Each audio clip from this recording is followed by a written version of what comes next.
आज से 3 साल पहले मैं हाथ जोड़ रहा था किसी इंसान के आगे कि मुझे छोड़ करके मत जा, मैं तेरे बिना रह नहीं सकता।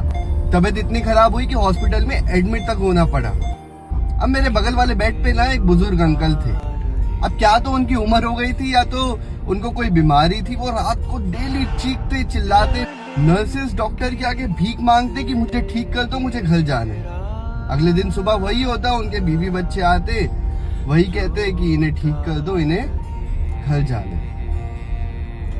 कुछ दिन के बाद आधी रात को उनकी इतनी तबीयत खराब हुई, डॉक्टर्स आए, नर्सेज आई, उनको इमरजेंसी वार्ड के अंदर शिफ्ट करा। सुबह हो गई, ना मैं सोया ना वो वापस उस रूम के अंदर आए। हाँ, आया था उनका लड़का, बच्चा कुचा उनका सामान वुमान लेने के लिए और ले करके चले गया।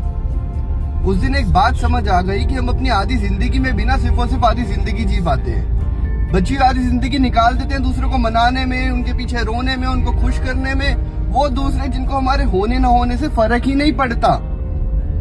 उस दिन बात ठान ली थी कि अपनी जिंदगी का 1 मिनट तो क्या 1 सेकंड भी किसी ऐसे इंसान के पीछे वेस्ट नहीं करना जिसको मेरे आंख के आंसू की कदर ही नहीं। कमाल की बात है ना, या जिसके पास समय नहीं है वो जिंदगी जीना चाहता है, और जिसके पास समय है वो जिंदगी खत्म करने पर तुला है।